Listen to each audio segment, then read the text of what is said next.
Hello, everybody. Welcome to What is Leadership and How Do I Develop Leadership Skills?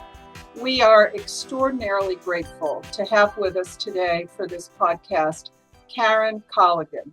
She's the founder of PeopleThink, a leadership and team development firm that's been equipping emerging leaders for over 2 decades. She's the creator of the Keep It Real leadership program, a practical, no fluff leadership course that helps new and aspiring leaders build the confidence and competence to lead with intention. Karen's mission is simple and powerful: help people take charge of their careers, their teams, and their lives, because leadership starts from within. And most importantly to me, she's also the first vice president of the Irish Business Organization of New York, the IBO, where she is an absolutely critical and valuable team member. So welcome to the program, Karen. Janet, thank you. What a lovely introduction. Who is that woman? Well, the focus of our discussion today is threefold. We're going to talk about recognizing your leadership opportunities, recognize how every single person is a leader of their life, and if you don't lead your life, someone else will.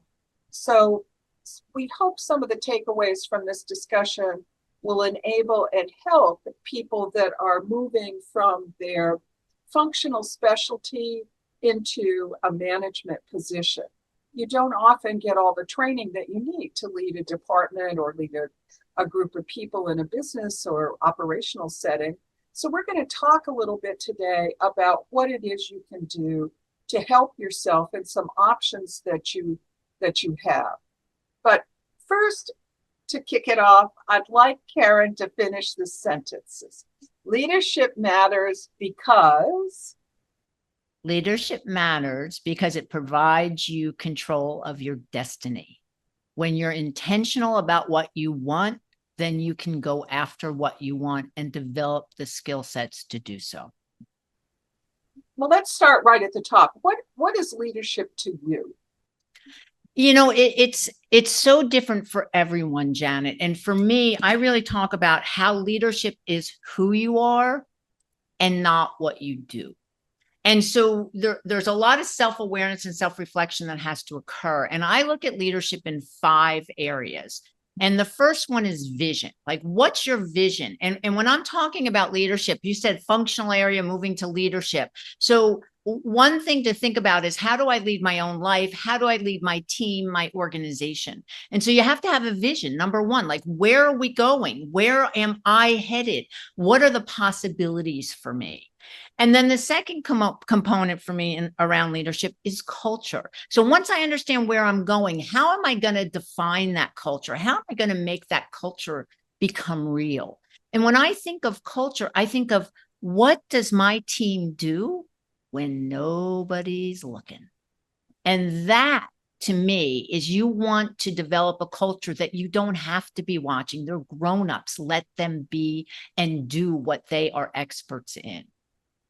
The third piece then is strategy. So if I understand the vision, I understand the culture, well, then I got to build something. Like, how are we going to get there? What are the goals? What are the objectives? How are we going to lead this organization to do what we say we're going to do? And then with all that, you have to inspire people. And I don't mean rah, rah, sis, kumbaya, but I mean, you have to give people a reason to be inspired to say, you know what, I'm going to go that extra yard. I'm really going to try a little bit harder. I really want the team to be successful. It's not just about me, it's about the team. And then the fifth piece is head and heart. So, you know, you have to be really smart and have intellectual capital and be an expert in what you do. If you don't have a heart as a leader, go home. We need empathy. We need people to be kind. We need people to care. So we need the combination of IQ and EQ. So that's how I define leadership in those 5 components. Yet it really is, at the end of the day, Janet, who am I as a human being? And now you say that every person is a leader of their own life. What do you mean by that? Well, when we think about that, if I don't take ownership of my life and I allow someone else to take ownership or to guide me, then whose life am I living? So it's important to do the work up front to say, you know what, this is where I want to go. And we look at it on a regular basis. This is where I'm headed. This is how I'd like to get there. These are my gaps. And then put that development strategy in place. And then you can revise it on a regular basis. However, even when people have the best intentions for you, it doesn't mean it's your intentions. It means it's their intentions. And we want to own our destiny. Let me ask another question around that. When you talk about, and this is something I haven't asked you before, but when you talk about a new leader, this is somebody who is coming into leadership for the first time. And this is a question. How do you balance, for example, the advice that you get from people and guidance versus somebody controlling your life? How do you balance those two? Yeah. For advice and the need to get your own advice. Right. Well, so this is where I think it's really important to really understand who you are. Now, as I said, most people have really good intentions. They have intentions, Janet, I want you to do this new role, and it, I think it'll be a great role for you, and so on and so forth. So everybody has good intentions. What happens in this particular case is if I listen too much to someone else and I'm not doing the work on myself, I might be led because I think, well, maybe, yeah, that does sound good. And sometimes it is good. And sometimes it's okay. So for a person, it's really important that they do work around self-awareness. And who am I today? Where do I want to go tomorrow? What is that gap that I have to develop? When I can do that work, and when I talk about self-awareness, Janet, I'm talking about what are my values? I'm talking about what are my competencies? What am I great at? What am I kind of crap at? And what are my blind spots? What stopped me before? What have I accomplished in the past? How do I communicate? These are all areas of self-awareness that once I can get a handle on it, then I can put a stake in the ground and say, this is who I am. This is what I want. How am I going to get there? And you talk about that it's dangerous to let someone else lead your life. And how do we take that control back? What you don't want to do is give them keys to the kingdom. Like, again, no matter how they give great intentions, but you don't want them giving your keys. They can have their own keys. And so you really have to be able to, again, if you can articulate what you want, then your leader or someone in your organization, your advocate, can help you. So what I always say is help people to help you. Most people want to help. If I can be very, very clear about what I want, then that person can go, oh, you need to speak with this person. Oh my goodness, I can put you on this project. Wow, you can get visibility here.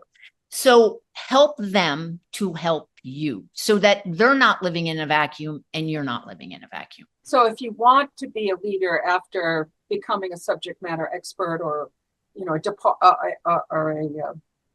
someone who's expertise in a particular subject, you would go to your boss and say, I want to be a leader in this field. Help me by giving me an assignment. It could be, yeah, it could be an assignment. So what's the scary part for me, and as I've done my work in this discipline, 47% of people who get put into leadership roles never get leadership training. Now, you and I both know that number's a lot bigger than that, but that's what is written down, 47%. So that means functionally, I'm an expert. I'm really smart. And then my leader or me says, oh, I want to be a leader. Oh, great. We're going to put you in a leadership role, Karen.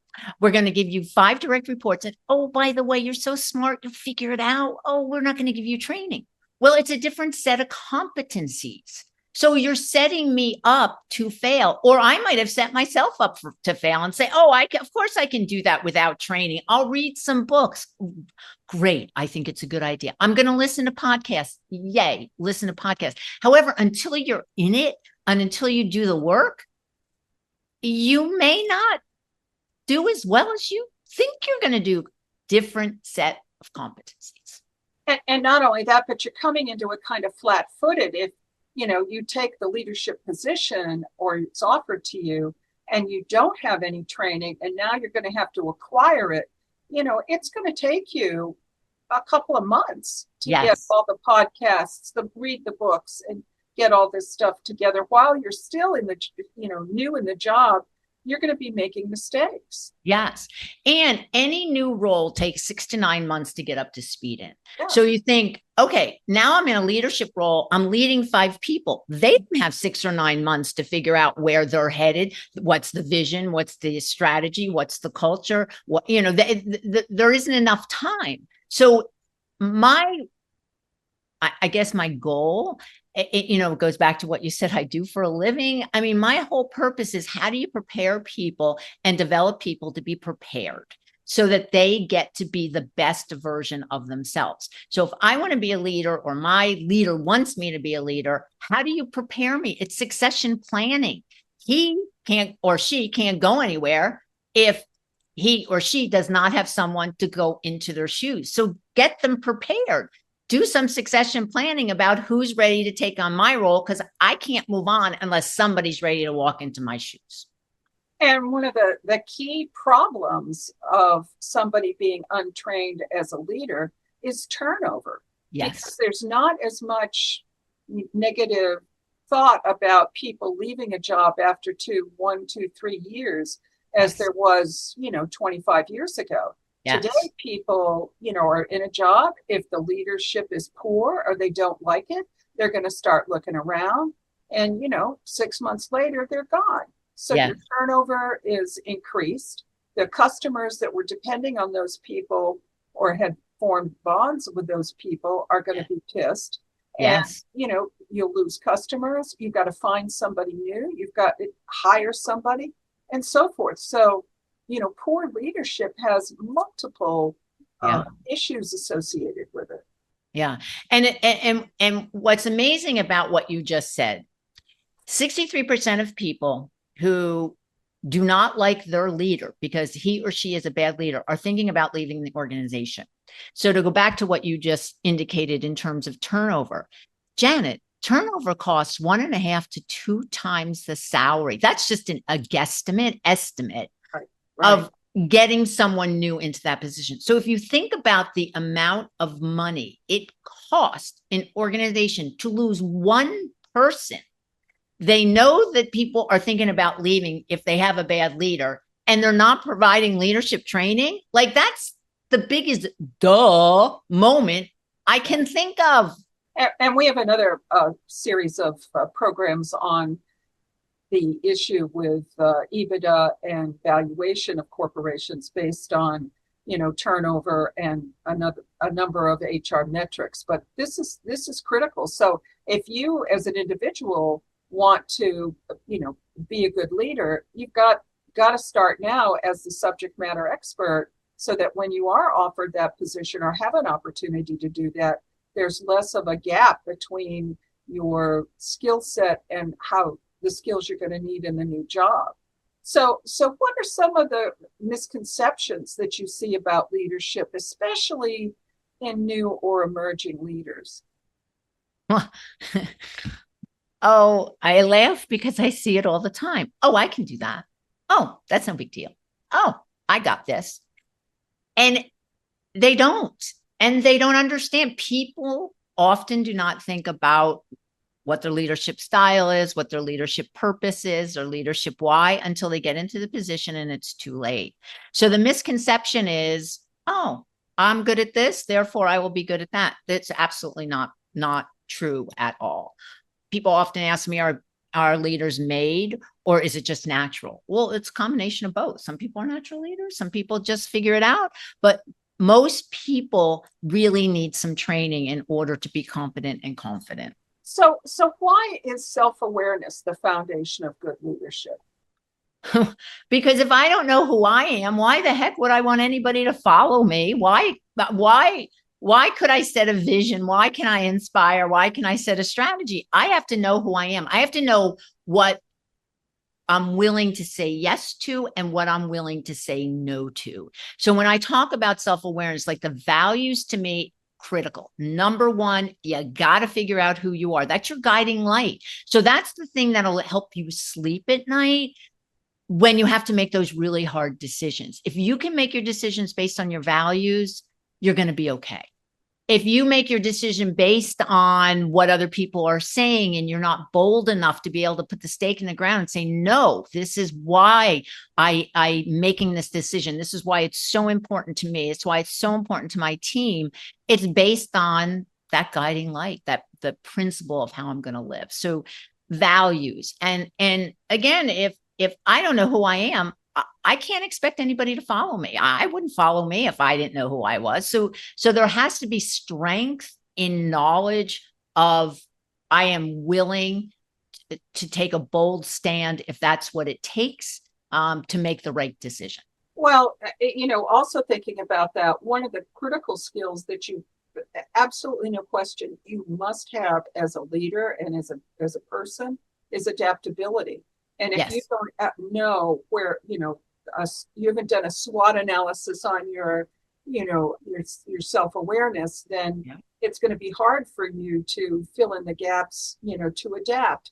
You see this with people that did such a great job in their positions, and then couldn't seem to adapt to AI, couldn't seem to adapt to, the use of, different types of technologies. So they wound up getting, shunted aside. They couldn't adapt. They couldn't change, but they keep saying, I don't want to do that. Yeah. They didn't recognize that was, a gap in their leadership. Right. And capable contributors, that doesn't always equate to a compelling leader. Yeah, There's not, absolutely. they're not always that correlation. Absolutely. Right. Can you share a moment from your career when knowing who you were as a leader made all the difference? Yes. And it was a really hard decision. So I was in a corporate role in a high-tech organization, and I was running the people initiative. So everything about how to attract, develop, and retain top talent. I absolutely adored what I was doing. I couldn't believe they paid me. I'm like, people are paying me for this. I loved it because everything I did impacted the growth of the individual within the organization I was working in. We started with about 200. By the time I left, there were, I don't know, 2,200 or something. So it was just like a joy. Well, what happened was my values and the organization values began to be misaligned. And Janet, I tried to ignore it. I tried so hard, like, no, this isn't happening. No, this isn't happening. And the more I ignored it, the more it was apparent. Now I'm standing up in front of people telling them about our great programs and development. And I'm thinking in my heart, do I even mean this? I'm thinking, oh. So I made the decision that it was time for me to go. And it was complex. It was heartbreaking. I had to do it. And so I did it. So that's why I know people join an organization because of the values and people leave an organization because of the values. It happened to me. Again, I was heartbroken. I had to do it. It was the right decision. I know it was the right decision. And I was sad for a very, very long time. And I'm grateful because here we are with People Think, 25 years later. So I'm very, very grateful. So it was a moment in my life that was very, very hard. And thanks to my values, I figured it out. Well, sometimes a lot of people in senior leadership positions find themselves working with a new or a CEO, and then you realize that you and that CEO just don't have the same values. It's a bad mismatch, and it feels like, putting on a down coat in 100-degree heat. It just burns you up. Yes. Yeah. That's a very, very good visual. And I can feel it. And that's what happened to me. I had on a down coat and it was hot. It was hot. I'd get off that down coat. Yeah. On the other hand, when you find a boss, a CEO, COO, vice president, manager who's you're aligned with that individual and your values are aligned, it's like putting on, a warm coat in a cold day. You just, Absolutely. embrace the feeling and want to be a Mhm. member of the team. You want to contribute. You feel like, you're helping everybody, Yeah. especially when you're recognized, Yes. you know. Yes. Exactly. Exactly. So how do you strike the balance between theory and action in leadership development? Okay. So I'm a chick from Jersey who lives in Manhattan.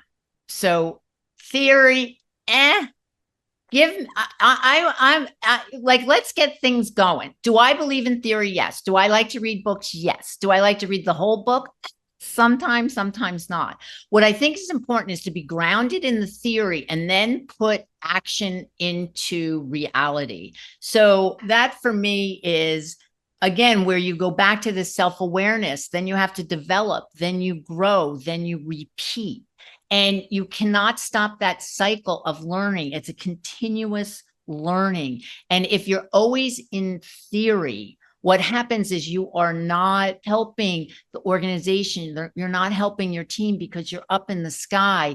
People need to get things done and people need to understand what's my deliverable, what's my timeline, how am I going to get there? I need some development maybe to get there. I need to go to this class or do this. So theory is lovely. And if you can't put theory into practice, what good is theory? That's a remarkable statement. What a good visual. If you can't put theory into practice, what good is theory? Yes. Yeah. It makes no sense to me.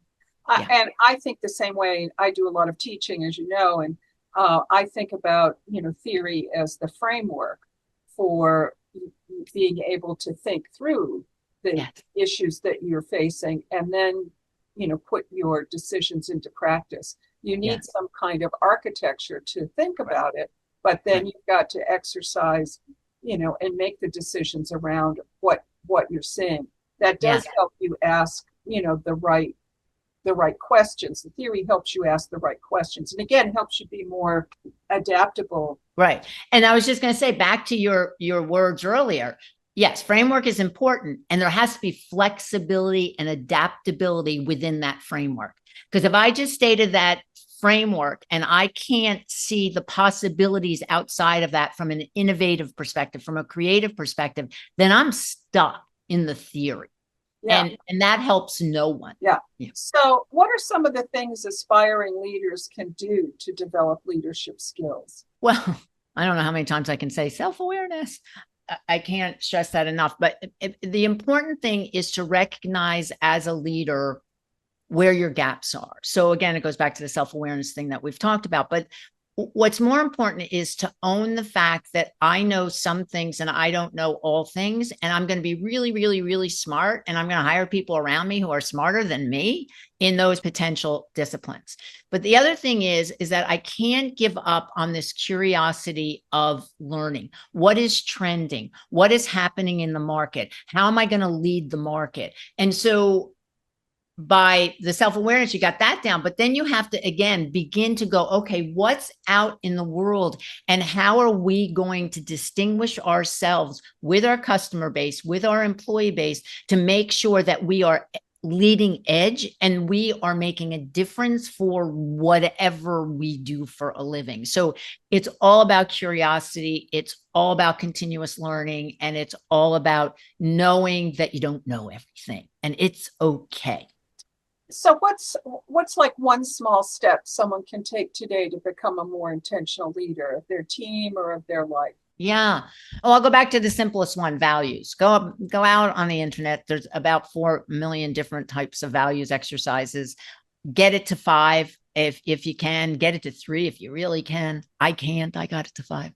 And then that's the first start. And then you can go, oh, okay, well, that was kind of fun. Okay. Now you can do a competency exercise. Again, if you want, go out on the internet, you'll find it. What am I great at? What am I not so great at? Who cares if I'm not so great at this?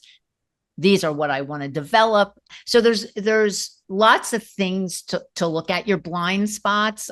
You really want to understand what stopped you in the past and how do you think, well, is this going to stop me in the future? And if it is, then I need to pay attention to it. If it's not, Who cares? It's a good data point and a data point that I don't have to do anything with.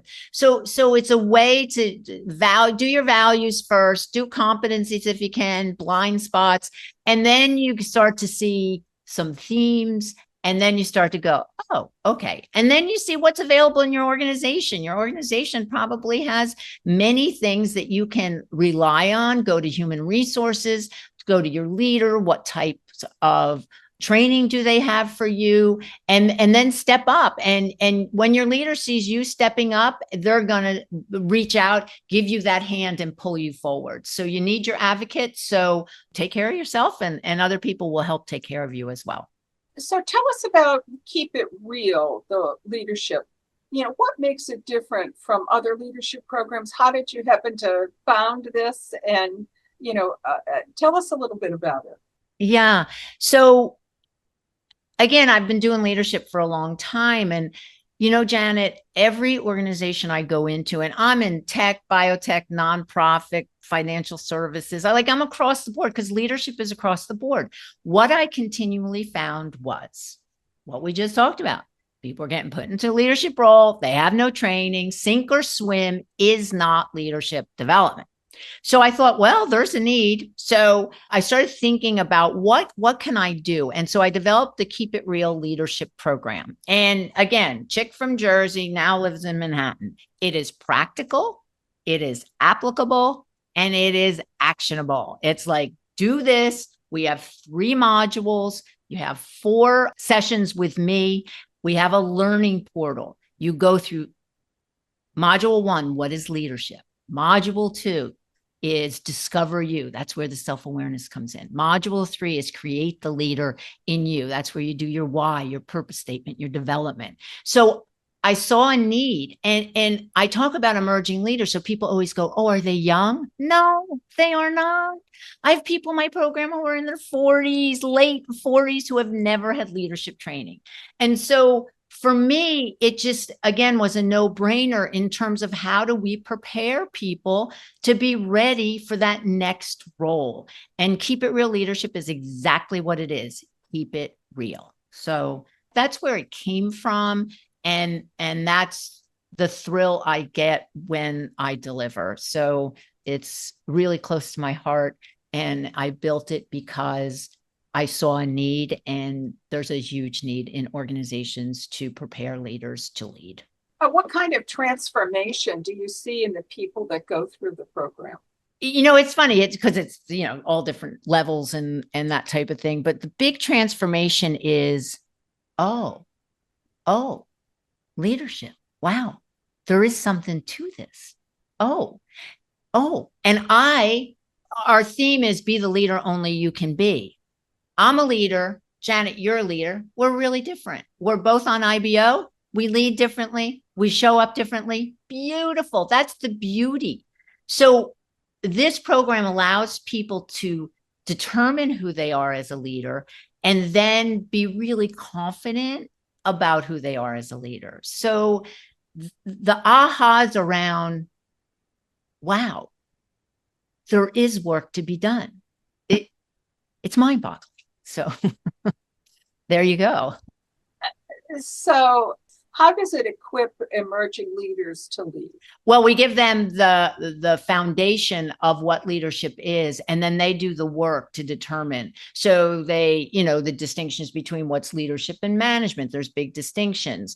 Then we do things around a leadership profile where we do a communication survey evaluator, and then they do all the self-awareness things around the values and blind spots and competencies. And then we move them into what's your leadership why? Like, we want you to design it. And module 3 is, hard is not the right word. It's thought provoking.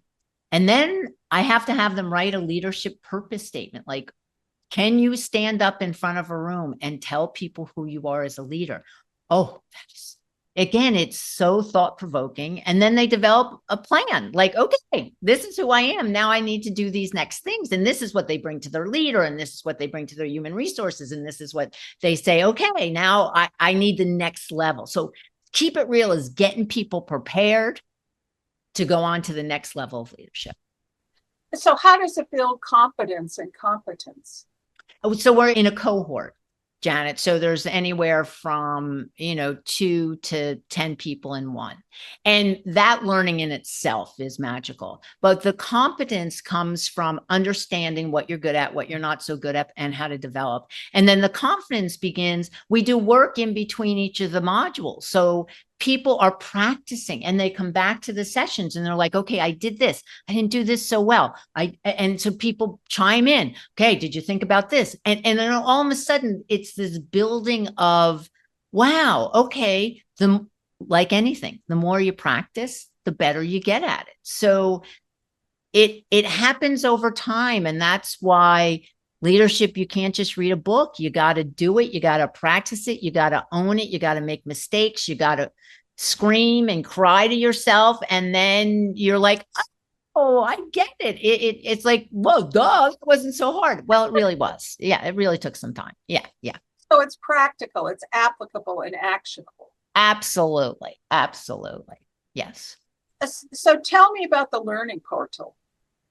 Oh, the learning portal. So what happens is, again, it's me first, and then we, do a whole thing about management leadership, and then I teach them about the portal. So they go in the portal between each session that we have, and there's exercises within it. It's very user-friendly. It's beautiful. And each module, you have outputs. So there's a lot of outputs for each of the modules, and it takes time to get through the modules. And again, they go module 1, and then we have a debrief, and we talk about module 2 and what's in module 2 and how they're going to do it. And then we have a debrief, and we go into module 3, and then we have a wrap up. So that's where the 4 sessions with me comes in. And how many, this is over a period of what time? 3 to 4 months. I mean, I've had it, I leave the portal open for groups normally a month to 2 months afterwards, because there's so many resources within the portal. I want them to be able to go in and play in there and download what they need to download so they can continue their learning. So, and then there's a lot of follow-up from People Think afterwards with articles, and it might be 3 months later they're getting something saying, oh, here are 12 tips on keep it real leadership. And again, Janet, just to kind of reinforce what you and I've talked about, it's about that continuous learning. You can't stop. You can't, and I'll follow up with people and go, hey, how's your development plan going? And they're like, oh, wow, oh God, she's here again. So yeah, that's kind of fun for me. Yeah. And that the live sessions with you include Q&A. So you're you're interacting with people. I'm interacting and they are interacting. And that's the fun part, is to hear them helping and teaching each other about experiences that they have had. Yes. And if people would like to talk further about this with you or sign up for the program, how would they do that? They can contact me, Kay Colligan, Colligan, at peoplethink.biz. They can go and look at the program at peoplethink.biz, B-I-Z. And then I have leadership podcasts on my website. I have a YouTube channel called People Think NY, where I have lots of podcasts. So that's a little bit about how to learn about what People Think's all about and how I kind of operate in the world and how I design my programs. Well, thank you so much, Karen, for coming and being with us today and sharing your invaluable information. It's been a joy to talk to you. I know and can see what you put into practice, your leadership at the IBO, and how you work with the rest of the team and how everyone loves you and why. And it's just a joy to work with you. So thank you for sharing, your experiences and your People Think program. And we hope everyone will get in touch with you to talk a bit more about it on a personal basis. Great. Janet, thank you. Thank you so much. It's a joy being with you on the IBO board. It's a joy getting to know you these past 6 months. Today is fun. We both love this subject. You and I could go on and on and on. Yeah. And I think for our audience perspective, we should probably zip it a little bit. But it was wonderful. And I greatly appreciate you having me on the program. Well, we'll do more of this in the future. Everybody stay tuned. Yes. And thank you again, Karen.